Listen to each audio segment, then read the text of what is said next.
episode of Dos and a Half Cinco's. This is episode number 95. This week we cover Candyman in our movie of the week. But before we get into it, as always, I'm your host, David. I'm Stuart. And I'm Ben. So, guys, outside of the movie of the week this week, Stu, I heard you finished Sopranos. Yeah, you heard because I just told you. What else did you see? Well, aside from finishing Sopranos, mainly just been playing. I actually was playing a lot of Diablo 2 over the weekend. Yeah, we saw that. You were streaming on Sunday, a lazy Sunday. Yeah, I was streaming it, and then I realized I was also watching another person's stream, and I was like, "Oh shit, the audio from this stream's probably coming into this stream," so I stopped it.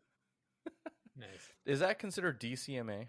I don't know. I wasn't going to risk it. So.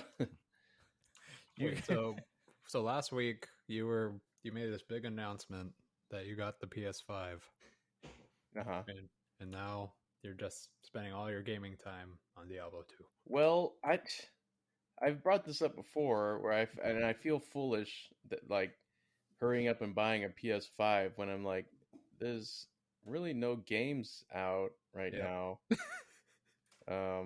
I did get was Deathloop. Yeah. And so I was trying to play that the first night I got it. So I still have that to get into, but now you can laugh at everybody who doesn't have one. Yeah, that's true. Or laugh at people who paid like $1,200 for one. Yeah, who would do that? Yeah. Who does that? Wait, you got it for $2,100? Yeah. Well, how much you pay? $4,000. I didn't know that they were going for that cheap. I could have gotten it for half off.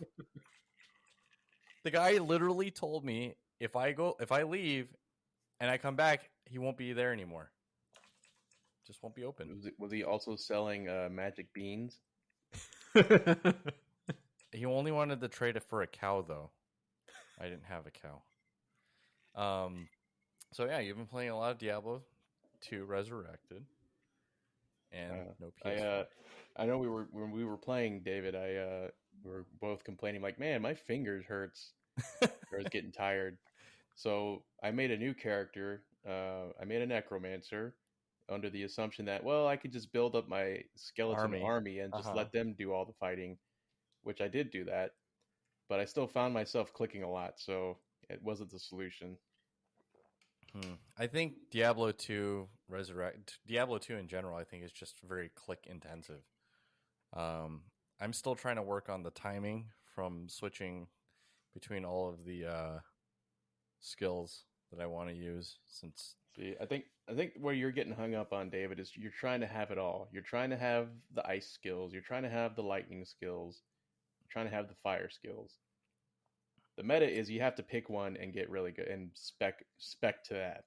No, the reason why I'm switching is because one of them stops them from attacking me, so I can run away. So then I can shoot from further away, and then I keep screwing up. I'm like, why am I not hitting anything? Oh, it's because the skill I'm using is the wrong one. I hit the wrong button, and I just wasted all of my mana. Well, gotta drink a potion again. Okay, run a little bit. I realized that it probably was very frustrating for you to play with me last week. I was like, oh boy, I feel bad. I don't think it was just last night, David. Hey, shut up. The only part that was frustrating was the fact that I got the feeling that you were stopping to inspect every item you picked up. No, I was stopping because I was trying to figure out how to put more potions into the belt, so that way the next time we were getting killed, I would because I was stopping and then dragging and then dropping, and then I was like, all right, you know what, after this session I need to go look up some hotkeys. I'm like, oh, you can just hold shift and then left click, and then that'll put it into the belt that's like next to it. And I was like, oh, that would have made things much quicker. But you know, this isn't a Diablo 2 podcast, you know, just it could be back to the movies and stuff. No, it's not. Diablo and 2 Cinco's. So Stu, so outside of Sopranos, lots of Diablo 2. Anything else? No. Okay. Nothing else. All right. So now that you're done with Sopranos, what's next? Well, I guess I got to start watching Walking Dead to keep a promise to someone I hate. Woo! Ben, He hates you. I think he was talking about you. But he made the promise. That's all that matters. Stu, it's going to be a long. If you decide that you That's need not to encouraging stop at some me. point, it's okay. Hey, I'm a good enough friend to if it's torturous for you, you can ask me. Can I skip this episode? I'll read the synopsis and be like, yes, you can skip that. That's not important. That's what defines a friend. As a friend. That's an odd definition of a friend. You're welcome. Hey, what do you mean? Friends are supposed to torture each other? Yeah, you have to watch every episode and also behind the scenes. You're supposed to tell me that this scene is extremely important, and then I'll be like, for what? And then you'll be like, oh, no reason. That's what I would do. I'm not Ben. No, I did it. Yeah, you don't have to remind me, David. But let me remind you, Stuart, about it. I'm here. Okay. Ben, what about you? Outside of the movie of the week, Candyman, what else did you do this week? Besides play lots of Guilty Gear. Well, actually, I didn't play too much. This was the only time I played Guilty Gear. The other time, I was playing Deathloop a lot. I actually do get a bit of a headache from it, so I have to have to pace myself on it. But it's pretty fun. I usually don't get into first-person games too much, but yeah, it's really fun. The whole concept of it, just reliving the same day over and over again, but each day you learn a little more, and then you kind of piece it all together. It's I know we kind of went over this and we said, oh, it's kind of like Hades and a little like that, but honestly, like the equipment you get is I wouldn't say that's what really makes it fun, because in Hades it's kind of fun where you go through and you don't know what you're going to get. You try to go for a build and you get random items and it kind of goes towards your build or whatever for that run. But in this one, it's more of what information you get, which is kind of cool. So you could be going through and it's like, oh, hey, it's night right now, but in the morning, this will happen. And then you'll be prepared for a next run. And you could try out a whole bunch of kooky, different interactions with characters and whatnot. So yeah, it's pretty fun. The only thing I don't like about it right now is there's another mode where you could play as the person that hunts the player, invade other people's games. And I cannot for the life of me get a match made. I waited on the stupid matchmaking screen for half an hour and I could not find a game. And there's a whole other game locked behind that, So you want someone to be coming in and killing you? No, I want to go in and kill someone else. Oh. Did you check the region that you're matchmaking? Because the region of Antarctica, there's nobody playing there. Yeah, I mean, it says there's 2 whole people. It's Ben, and that's it. But yeah, I mean, there's a whole bunch of other unlockable crap in that mode, and I would like to play it. It seems pretty fun, throughout the campaign, other people can, invade your game and try to hunt you down, and I want to see what's on the other foot. I'll let you know if that ever happens. Outside of that. There's another person that that has a PS5 and also Deathloop. Just saying. Ooh. There is a mode to play with your friend, so okay, if you know what about your enemy? We'll just have to find one then. Yeah. Okay. So you mean me? Well, I was volunteering you. One thing I was like, oh, I'll get used to this later. Was I have to kind of readjust myself to the first person controller thing, because I was like, I'm gonna shoot this guy, and I was aiming all over the place. So I have to scope and zoom in and all that stuff. I mean, you could do the console cheat and get the mice keyboard combo, right? But that's cheating. But that's also. Does PlayStation have a keyboard now? You can get converters and whatnot. I mean, people do it. People did it for Destiny. So, I mean, wow. I mean, I wouldn't know about it. I would never. But other people. Says the guy who has a drawing pad. So just in case we play Draw.io, he can and Jackbox. See, he has one.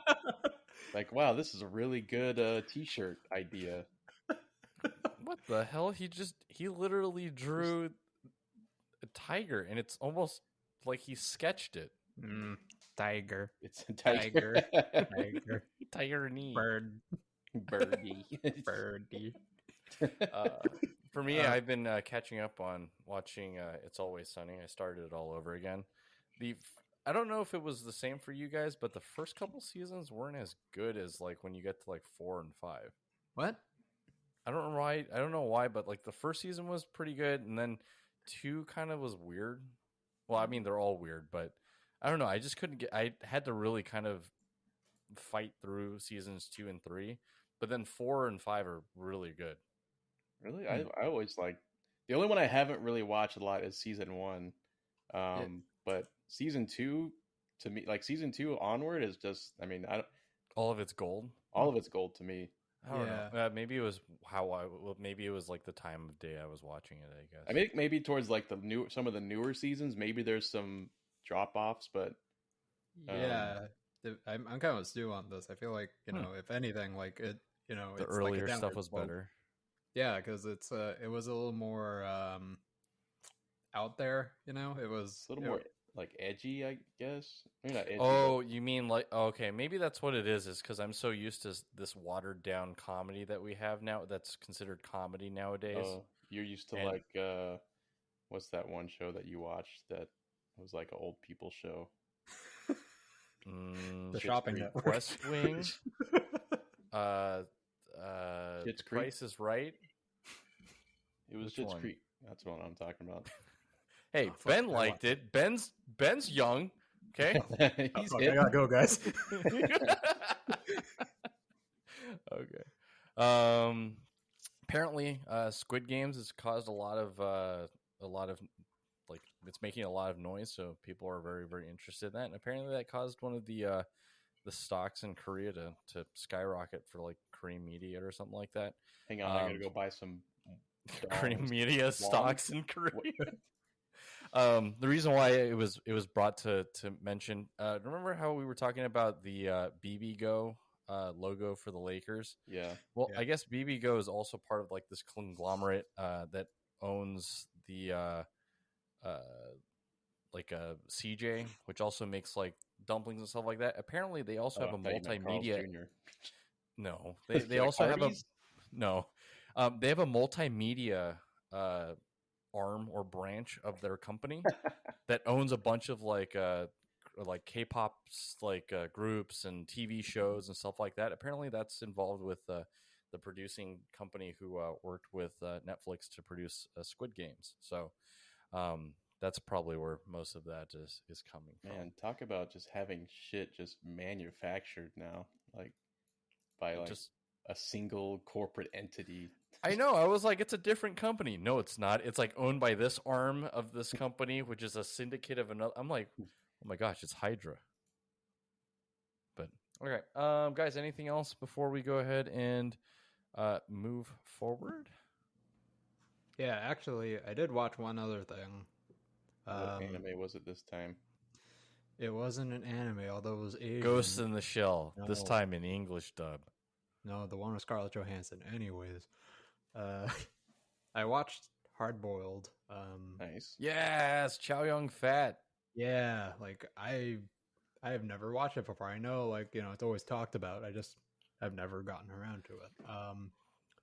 That whole movie, just it was so over the top and like in a good way. In a good way, everything was just blowing the fuck up. Motorcycles are flying at people and they just shoot at once and it explodes.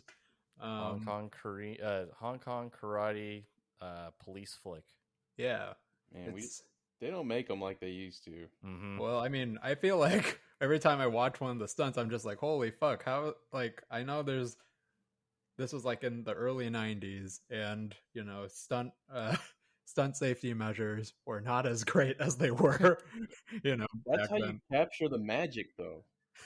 That's the magic. It's real. Exactly. He launched a motorcycle at that guy and it blew up in his face. Exactly. It's a lost art. Yeah. Like it was just crazy. I feel like when I was watching it, I was thinking a lot of like Michael Bay shit, like Bad Boys 2 when they like drove the tank through that mansion and everything. Or what? No, it wasn't a tank. What was it? It was a Hummer. Yeah, it was a Hummer. They drove it through the house, and it was like, watching that, I was like, holy fuck, that's fucking crazy. And this one, it was just like, it was like that, except for the last act when they're having that shootout in the hospital, it just went on for 30 fucking minutes, just like they're just shooting through the walls, everything's blowing up in the hospital, they shoot a whole like a room full of patients, and it just keeps going and going and going, and it's just I'm just very much at the edge of my seat because it's just that for 30 fucking minutes and just does not let up. And it was kind of weird to see, Chow Yun-fat and Tony Leung so fucking young. They look just baby faced in that movie, Also, when I was watching it with Bowie, and he mentioned that the hospital scene took more than a month to shoot or something. Yeah, because that's the one that has the continuous shot, right? Mm-hmm. It wasn't even the continuous shot. I think it was just, I tried looking it up, and it mentioned something about how they kept a lot of the scenes involved a lot of shooting, right? And every time they did, it was like destroying part of the set, And if someone fucked up, they had to redo it. Rebuild the set. Yeah, so I would imagine that gets very strenuous. And of course, that very long take, which also involved a lot of like shooting and destroying the hospital. So I don't know. They couldn't fix it in post, so not everything's fixable in post. Yeah, they could not fix a lot of that, especially with Hong Kong cinema, like with Jackie Chan. Like Jackie Chan is probably like at the pinnacle of that. And well, yeah, it's like, okay, that was a great scene. I know you broke your arm, but we're gonna need you to reset it, and we'll do it again. Yeah, we'll fix your arm in post. Yeah. Right in the Bronx, he's like, "What? I broke my ankle. Whatever. Put something on my foot that looks like a shoe, so we can keep shooting." Can you have your foot flop around a little bit less, just maybe like 5 or 6% less? Just splint it, and we'll shoot it that way. Yeah, it was really good though. I'm really glad I watched it. Yeah, we watched it because all I remember is the hospital shootout. Yeah, that my first memory of that movie actually has was the special edition Blu-ray for PS3 that had the game.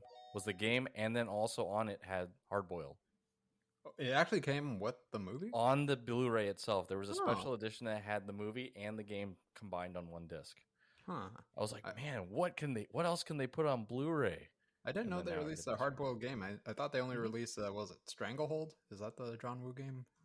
No. Was it Hard Boiled or Stranglehold? Streets of LA? Hard Boiled Streets of LA. That was a good game. I don't know. Maybe it's Stranglehold that I'm confused. Yep, I'm confused. It includes Hard Boiled. Sorry, that was. Hang on, time out. Ben sounded like he was about to say something disparaging about true crime, Streets of LA. No, I said I liked it. Oh, okay.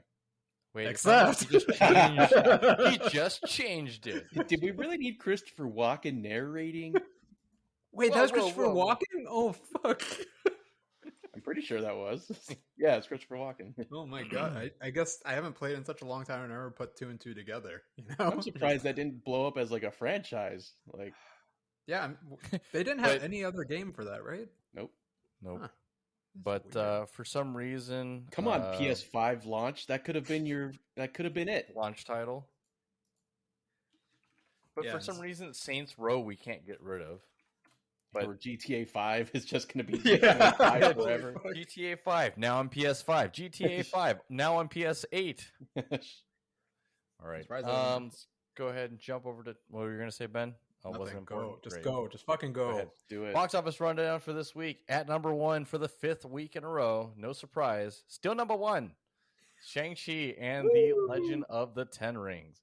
Number 2, debuting, Dear Evan Hansen with 7.4 million. Free Guy at number 3. It's don't worry about it. It's our movie of the week this week. That's what it better not be. Hang on. Number 4, Candyman. Number 5, Cry Macho. Number 6, Jungle Cruise. Number 7, Malignant. Number 8, Cop Shop. Number 9, Paw Patrol the movie. Debuting at number 10, Love Story. Falling out of the top 10 is The Eyes of Tammy Faye and Don't Breathe 2. It sounded like Stu, you had a question about Dear Evan Hansen. Can we have the poster segment? What? Can we have the poster segment? Yeah, I was about to. I'm looking up the poster for it so we can play guess that movie. I already know because there's so many commercials about this one movie. So guess that plot, I guess. Okay, go ahead. Poster section. So Stu and Ben are looking at Dear Evan Hansen. I already know what it's about. Ben, you have to play along. Damn it. Okay, well, fine. I don't. I'll play So along. do you know what it's about, David? I do. Okay, I I guess guess I'll I'm make the only wild one. Probably 100. I guess I'm the only one in playing. the last 2 weeks. Yep. I'm gonna. Okay, so because I don't know what this is about, I'm gonna give my thoughts, and you guys can say how close I am or not. Uh-huh. I'm gonna say some kind of high school drama where a guy is is some kind of relationship with another guy, romantic relationship. Okay. Am I warm? Did you read? Oh, do you want me to read the words on the poster that you're probably No, just looking tell me at? if I'm warm or not. You're getting warm. Very lukewarm, but warmish. Some kind of like So hot. He's like, is it some kind of like he's like in the closet or trying to come out to him in high school or something, or he's missing and he's trying to find him, or he's like a bully. One of them's being bullied, but he's in love with him.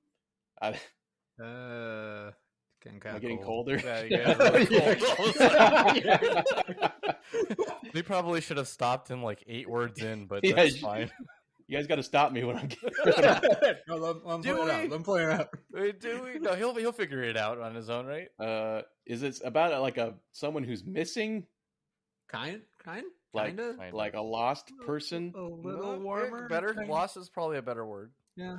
Lost in high school? No. Red hot on the high school part. Okay. Yeah, I mean, we already said high school, though. I mean, You're just gonna keep adding the word high school to every sentence. Yeah, he's in love with a high school kid on the money. On the money.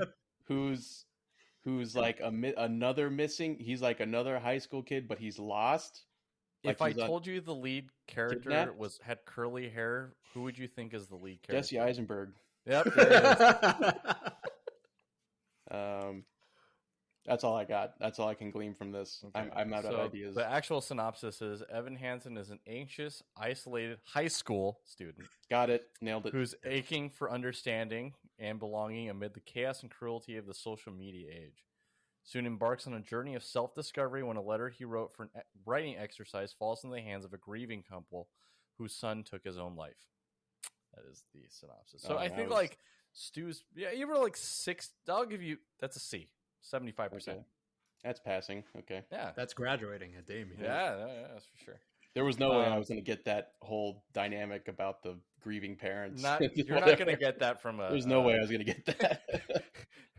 You have Stu reading, you were right to reading the me. synopsis on the side, and he goes, grieving parents. Holy crap, he's 100,000% right. How did that happen?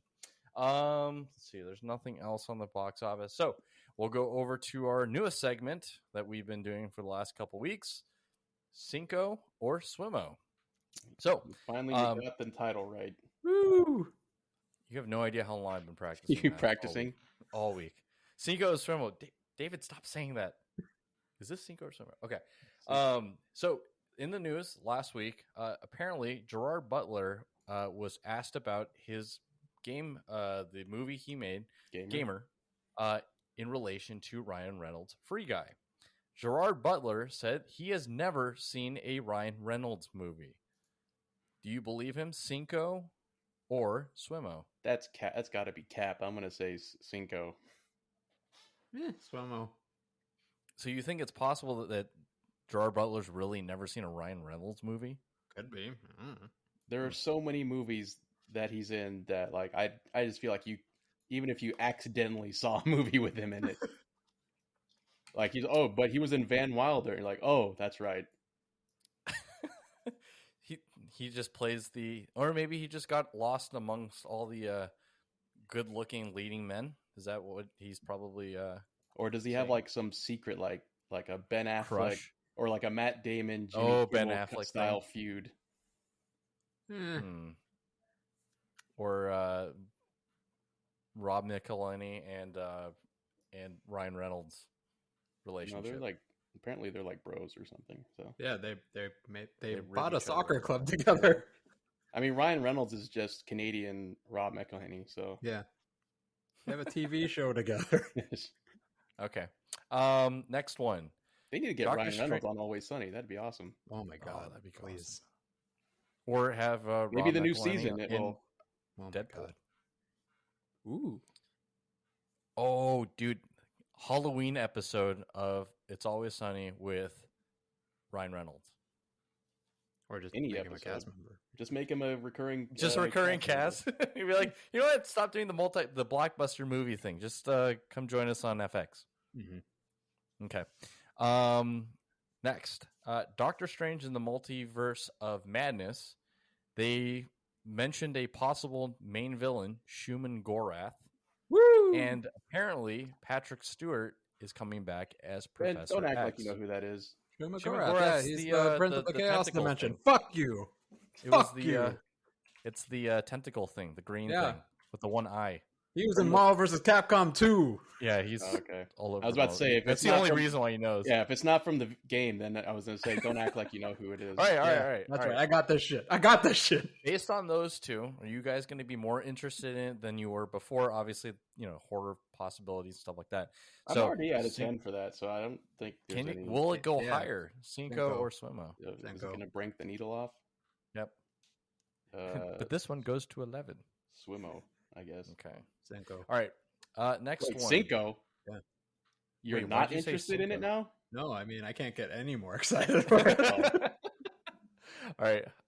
Guillermo del Toro Guillermo, is goddamn. Sorry, Guillermo. Guillermo. Guillermo del Toro. Guillermo del Toro is producing a Netflix series called Cabinet of Curiosity. I'm going to mention a couple of names that are on here who's tied to this project. It's a horror series, obviously, anthology.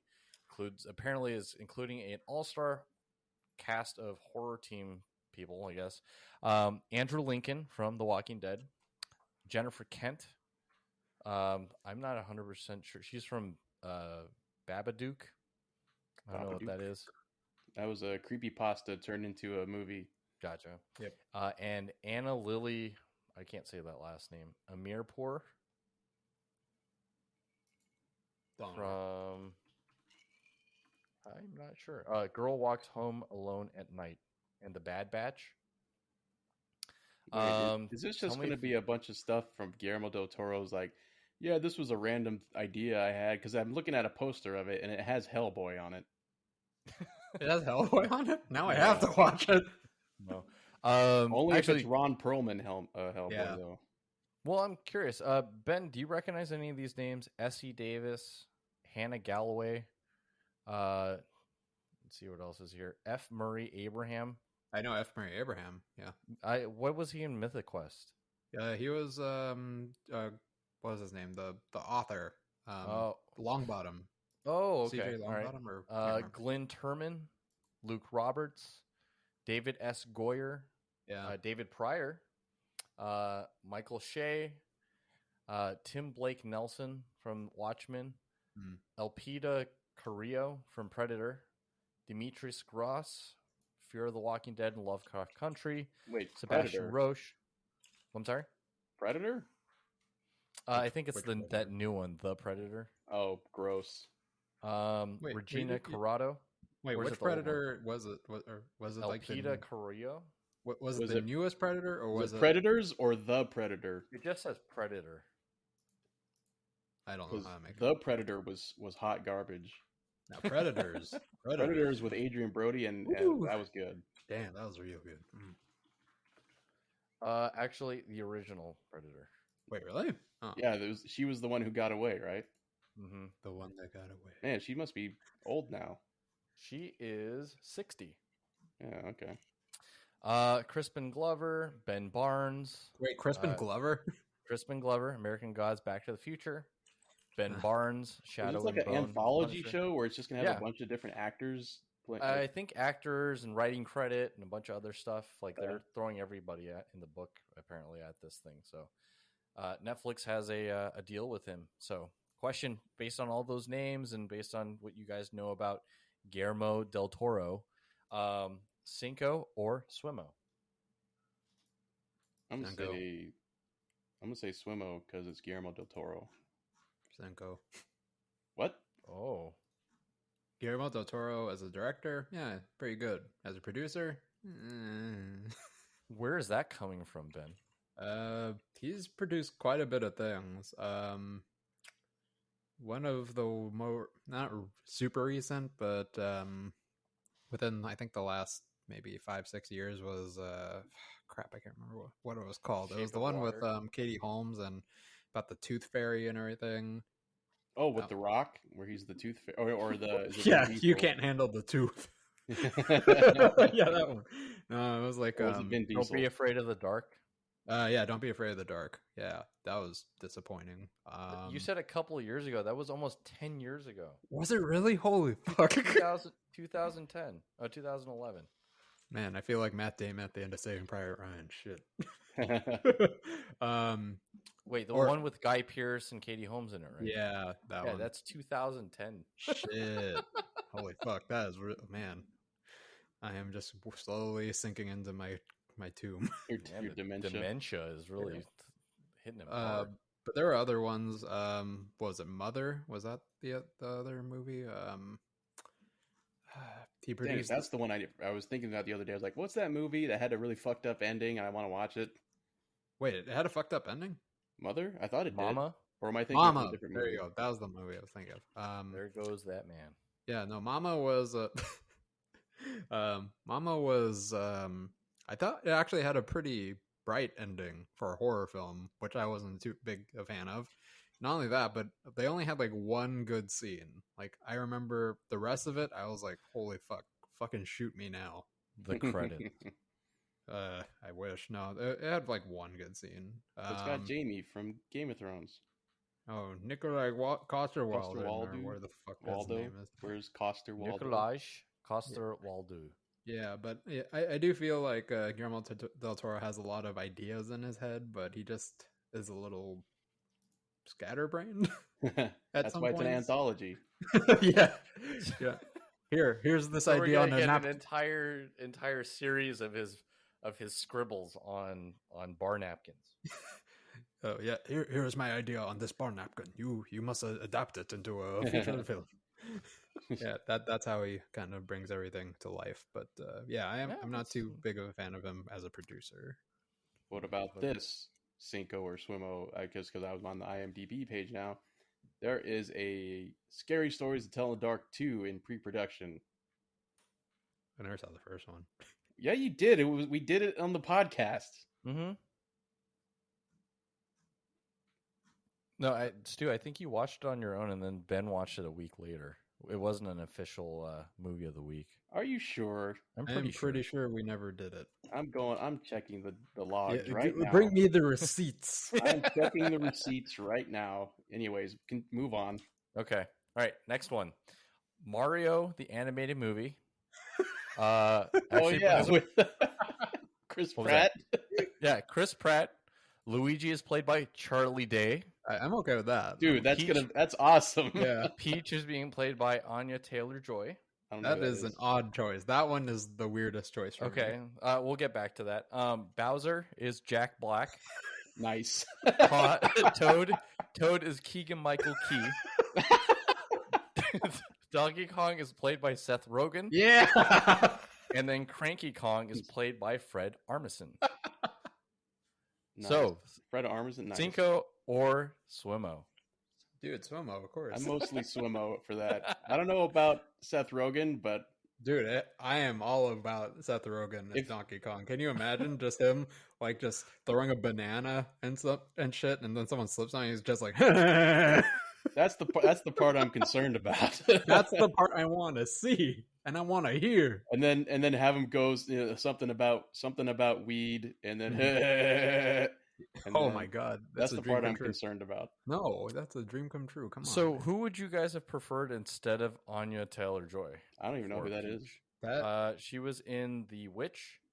Was she the witch? No, yes. she was the witch at the very end. Yeah. Wow, spoilers. Yeah, you're welcome. Wait, we watched that. We spoiled it ourselves. That's true. She's also the lead character in The Queen's Gambit. She's also in Split. What else is she in? She's in a Peaky lot of horror Blinders. stuff. Yeah, Peaky. Well, is there a lot? Yeah, I mean, a lot of her roles kind of stem from horror-based, subjects. Stuff. Oh, Glass and Split. Yeah, I guess. So obviously Cinco. All right. And last one I have up here, unless you guys have something else you guys want to talk about. Before there was Army of the Dead, there were Army of Thieves. That is coming October 29th. So that is the Zack Snyder Army of Thieves, which is a prequel to the movie of the week that we reviewed sometime a while back. Army of the Dead, coming October 29th. Cinco or Swimo? I don't want to say Cinco. What the fuck's that supposed to be? Like a Ocean's 11 style heist right before the zombie outbreak? Yeah, I gotta say Cinco because I've heard of it. It's like the prequel story of the vault cracker, right? Mm-hmm. The German guy? Yeah, Ludwig Dieter. But at that point, it's just like, why do I even care about this? Right. Like the whole premise or the whole hook for Army of the Dead was zombies like taking over Las Vegas and everything, right? So if there was, but we already had the origin story from how they took over, so there's nothing else you guys are interested in seeing, huh? Not really. I don't know. No, I don't think so. I feel like the movie wasn't strong enough for me to be interested in like an extended universe for it. But Missandei is in it. Well, fuck. Okay, now I'm all aboard. Yeah, give it to me. I'll fucking buy a poster of it. I'm gonna change my bed sheets to it. Well, fuck. Why didn't you say so? Fuck. Should have led with that, huh? The only part I was interested in Army of the Dead, they kind of like they super glossed over it in the Chris D'Elia. Yeah, well that too. What if he's in this one? Still waiting for on that Chris D'Elia cut, but at least the Chris D'Elia cut. Yeah, but it was the whole opening credit scene. Like that would have been the interesting part to do. Yeah, that was such a cool montage. That was really. But they just kind of like, oh, so we're not going to get that story. Yeah. Man. All right. That's it for Cinco or Swimo. All right, let's go move over to our movie of the week this week. Also, real quick, I did check the receipts, and we did not review that. All right, I want my refund. I should know because I'm editing all of them, but okay. Well, I also want a chicken sandwich and get me number 2, just dark meat. Add it to my tab. All right. All right. Let's go ahead and move over to our movie of the week this week. Ben, go ahead and tell us about Candyman. Yes, Candyman. To make the sun rise. Tonight on Rock Bottom, she was a university honors student that devoted her life to kids until the night a grossly overweight pervert named Homer Simpson gave her a crash course in depravity. Babysitter and the Beast. Sweet can. Sweet can. Okay. Oh, Homer, what are you doing?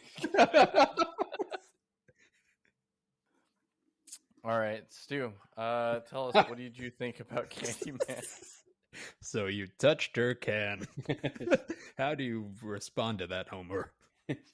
Oh, I don't know. I don't remember that. I need to watch it again. Anyways, so Candyman, I don't remember too much of the original, or really any of it, other than the main actor who played him. But anyways, so I was watching this one, and I think there was a lot of cool things I like about it that it did. But at the same time, this almost suffered. I was thinking about it.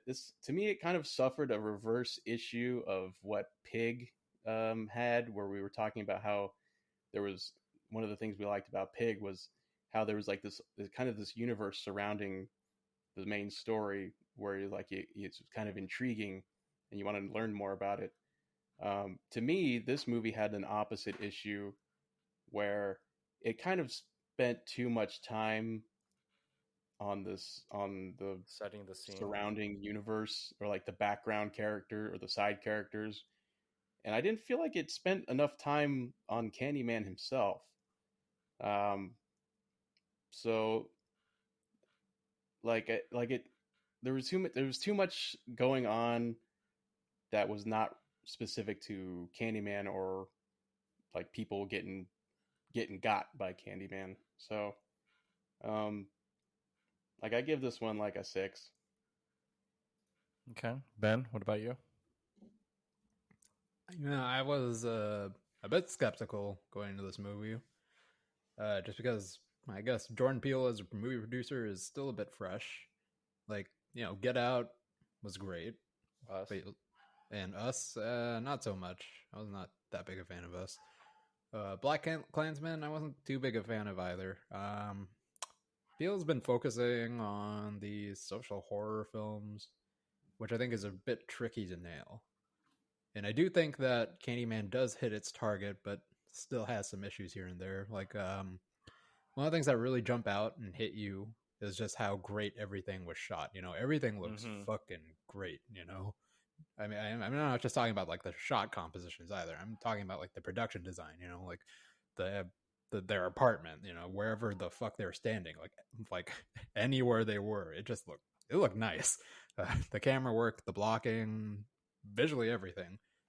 Well, almost everything. There was a bit towards the end that I wasn't too big a fan of, but we can get into that later. I like the horror aspect of the film. It definitely wasn't the type of horror that has like 12 jump scares a second. Yep. But it was one that I felt did a really good job at instilling like a sense of dread, of uneasiness. I really liked oh man, I'm going to fucking butcher his name. Yahya Abdul Mateen. Is that his name? Sounds close enough. Okay. Close enough. Well, I really like him, The first time I saw him was in Aquaman, but he was still good in that too, even though that movie was ass. He did a really good job in this movie. I know he's going to be Morpheus. I have mixed feelings about that. But, this does give him a little more buy-in for that. So, more props to him. I really thought he brought out the charisma, anxiety, and nervousness of Anthony McCoy. And all in all, I think it did a really good job of blending like social commentary and horror mythos, which I think is an incredibly difficult thing to do.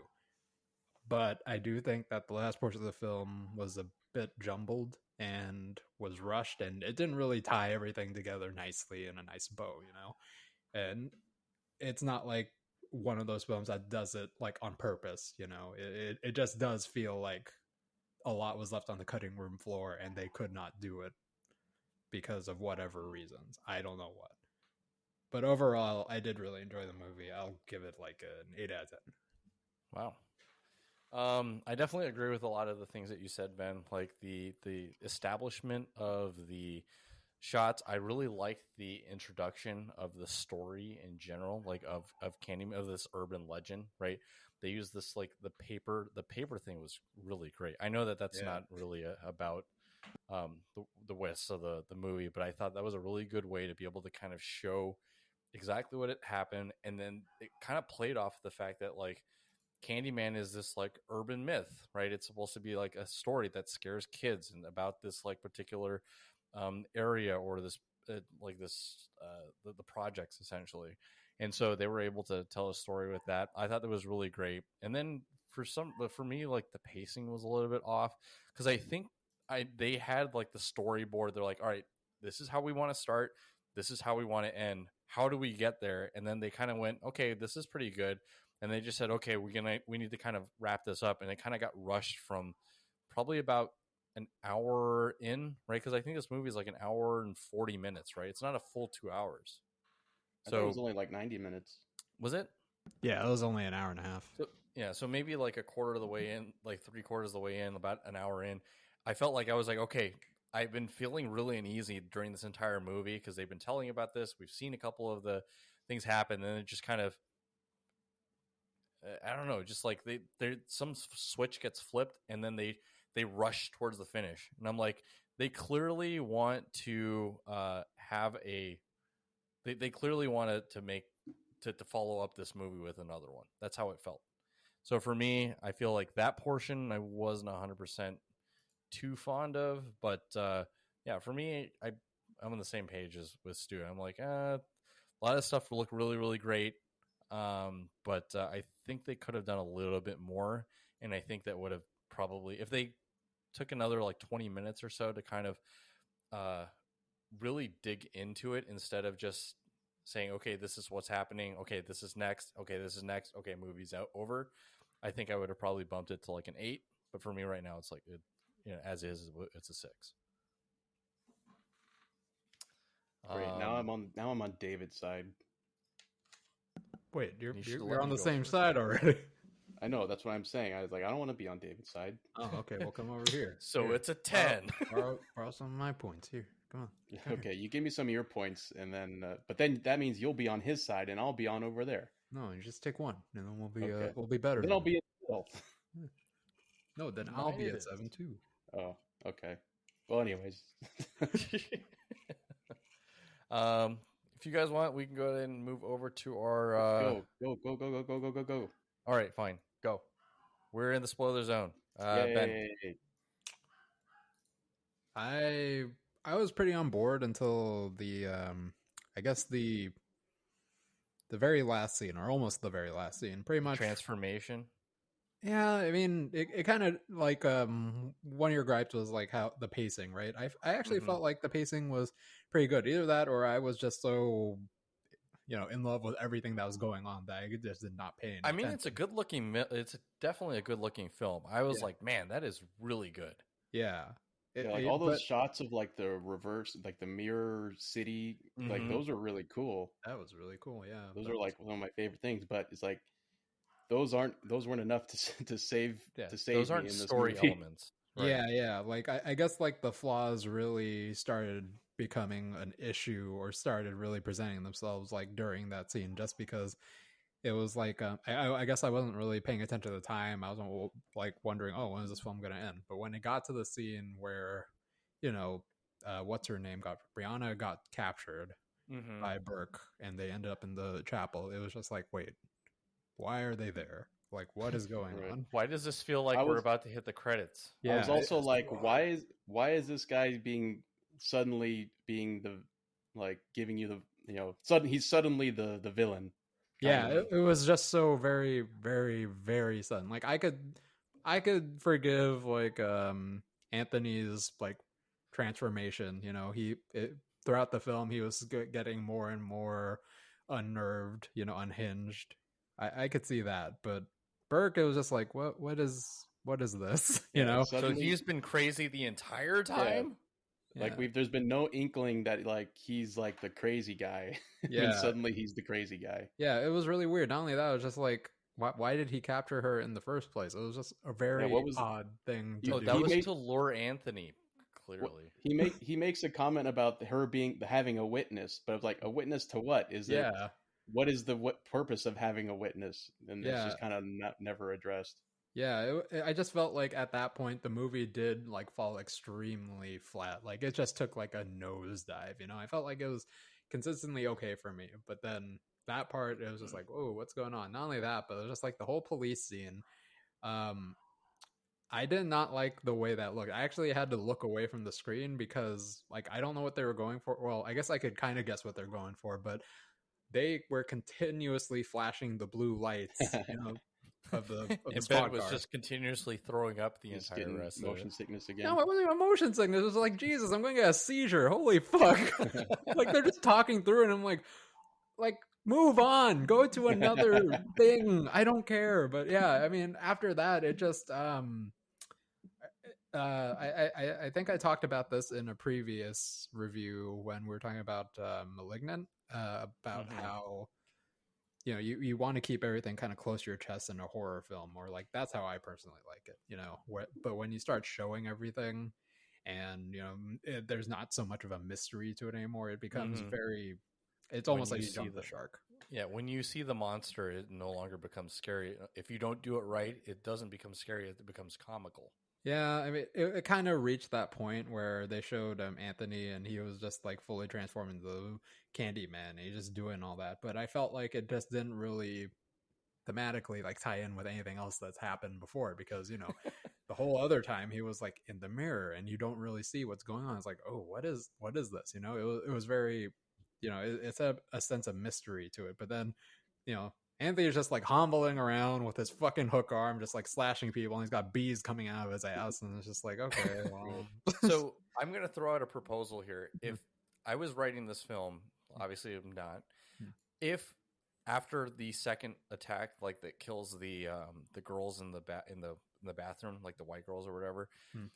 It causes Anthony to go back to look for Burke. And then Burke is saying, "Oh, you're starting to blah blah blah and transform and stuff like that." I feel like that would have probably fixed some of the story issue, because that would have allowed for them to kind of inject a little bit more of Burke's backstory, so that way it didn't seem as sudden. Would that have fixed it for you guys, or made it sound a little bit better? I still think there's other pacing Gaps. issues still present. Okay. It wasn't just Burke. There was definitely even pacing issues with Brianna herself. I felt like they were kind of hinting at something more with her, and maybe it was just something that ties into the theme, but I felt like maybe there was something else. They talked about their dad a lot. That scene where he committed suicide, it was just like, oh, he killed himself. Yeah. And that's what I was referring to when I was saying how it spent a lot of time like going into all these other aspects of all these non-Candyman aspects of the movie, like we're learning about her father and how he committed suicide. We're learning about this weird, like, her career and how it's like she, like, the people surrounding her career are like, I don't know if they're like taking advantage, almost taking advantage of her, or they're condescending, or like all this stuff we're learning about, which had zero relevance to Candyman, or what's his name? What was his name? Anthony McCoy or whatever. It has zero relevance to like what's going on with him. So that's kind of like what I was talking about as far as, and it is really a pacing issue. It's like we're learning about, she's spending a lot of time with her brother and his boyfriend, and we're having to go back to them now, and then whereas we're kind of not really getting enough of like this, what's going on with this whole Candyman thing, until it just kind of like hits us in the face at the end. It sort of just ends. Yeah. It sort of just ends. No, having said that, there were some things that I really liked about this movie, and one of the things that we already mentioned was the kind of like the I guess cinematography, the way that like it showed like the mirrored city, like from like upside down mirrors of the city, the paper, I don't know what you call it, puppetry. Yeah, that was really cool.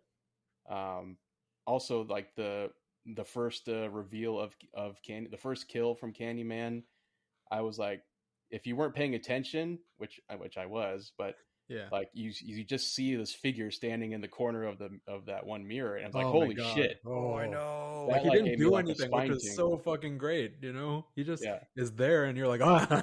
Yeah, and then like he's just standing there for like several beats, and then he finally makes his move. But like that was really good. I liked when they actually first like showed him, like when they're kind of just joking around with it, like Anthony and Brianna were just like sitting in their apartment, and he's like, and hey, he I'm just gonna say it, toying with the idea.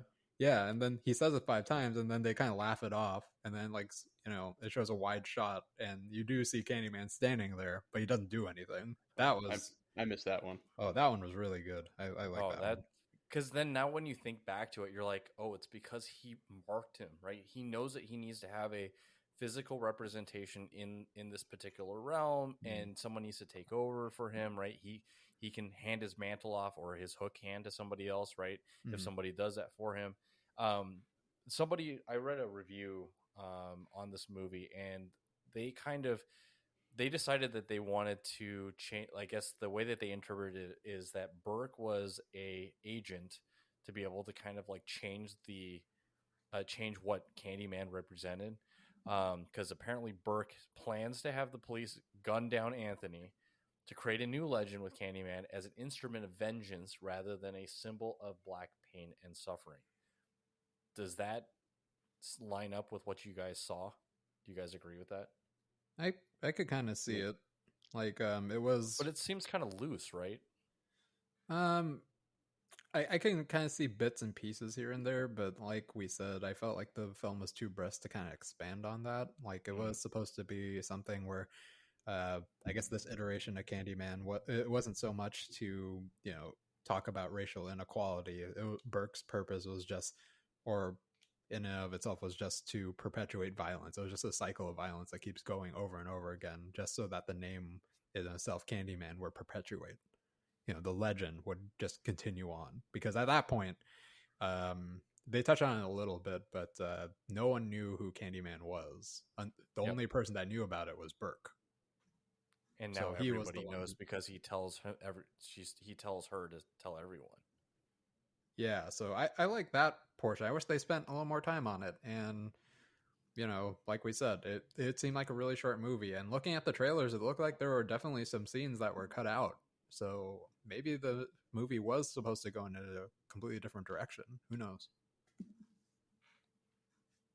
Thoughts, Stu?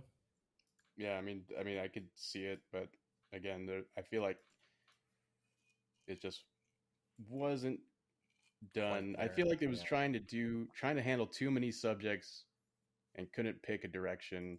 Yeah.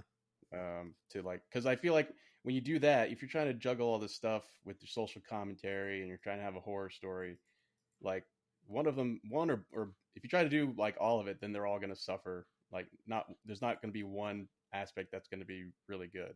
Mm-hmm. And again, it's like we spent all this time building this backstory and talking about with all the social commentary. And also it's supposed to be a horror movie. Like it's just they all suffer. Like you try to do it all and everything suffers, as opposed to just doing one thing really well. So I guess I'll leave this as the last question for both of you, unless there's something else you guys want to discuss. Is based on this one, would you guys want to see another one? Like a third one, because clearly this is gonna be a trilogy, right? There's the one from the 60s or 70s. I don't remember what 90s. It was. 90s? Yeah. What the fuck? Oh, okay, the one from the 90s. There's this one, and then probably another couple of years from now they'll have the third one. Interest? I don't know. I mean, it's hard to say because I feel like the 90s one was like a standalone film, and I don't know if this one is trying to reboot it or be a sequel, because it's a sequel. No, this is a direct sequel to it. Yeah, because at the end I'm like, suddenly they're showing the original Candyman here. Like, what the fuck? Yeah. They also had characters from the original. Mm-hmm. Did they? Vanessa Williams, the mom, she was in the movie.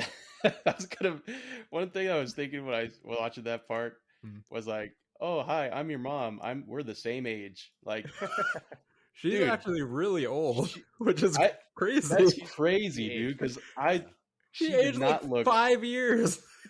She did not look like I know a year older than him. Like when I saw her in the trailer, I thought she was like, I don't know, his sister or something.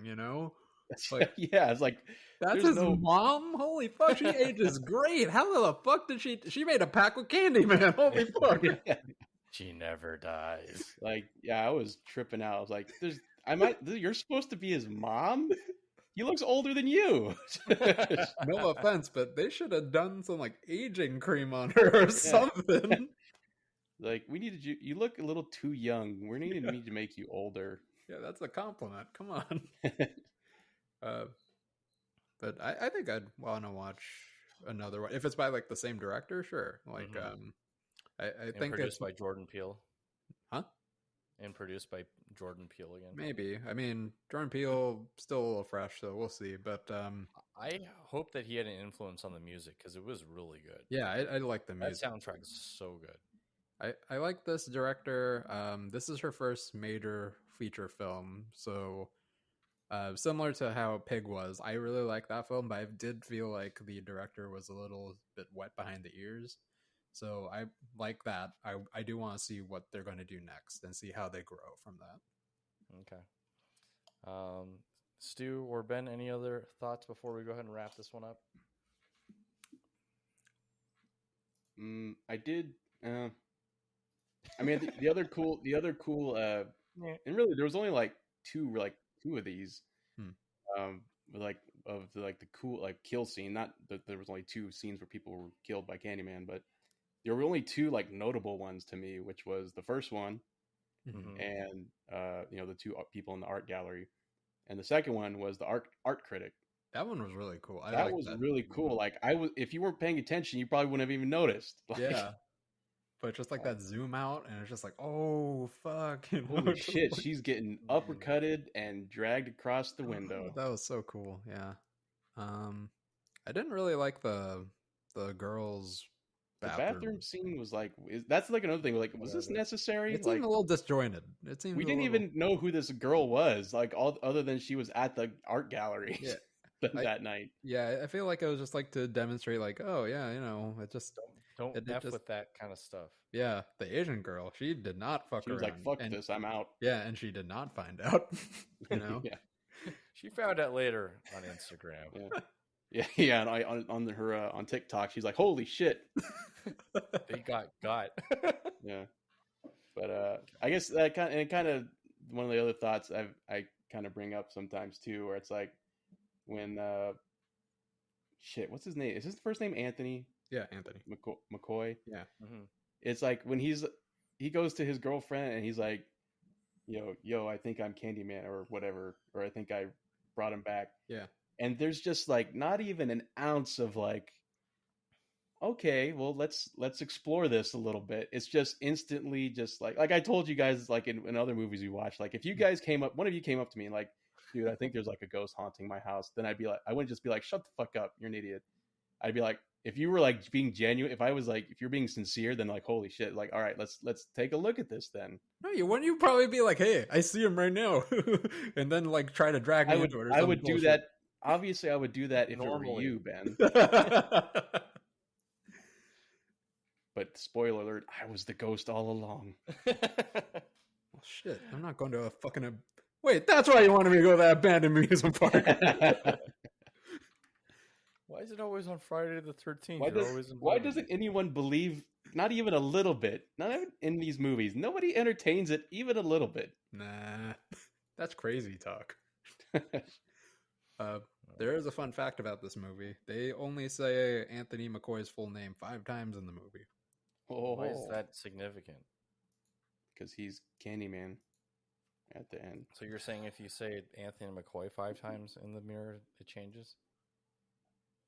Yeah, I don't know. Go give it a shot. Yeah. Nope. No thanks. I don't mess with that crap. Also, fun fact. In Community, it took them 3 seasons to say Beetlejuice 3 times. And on the 3rd time, a guy dressed up as Beetlejuice walks behind the camera. Wow. That's awesome. Walks behind the camera? So how are you even supposed to see it? Walks behind someone that was in front of the camera. We said so. Wait, how do you walk behind the camera? We had the key grip walk behind the camera, and he was dressed as Beetlejuice. All right. All right. We'll go ahead and wrap this one up for this week. Join us next week as we find out who made Tony Soprano in The Many Saints of Newark. Wow. Who's Tony guys, Soprano? Don't forget that. Who's Tony Soprano? Wow. Oh, man. All right. Join us next week as Ben learns who Tony Soprano is. Don't forget to check us out wherever you're getting your podcasts. Available on SoundCloud, Spotify, YouTube, Google, and Apple Podcasts. Also check us out on Twitch at twitch.tv/dose.5incos. As always, I've been your host, David. I'm Stuart. And I'm Ben. Guys, don't forget to tip your Reiki masters. Stay safe out there, and we will see you guys next week. Okay, bye. Bye. Bye.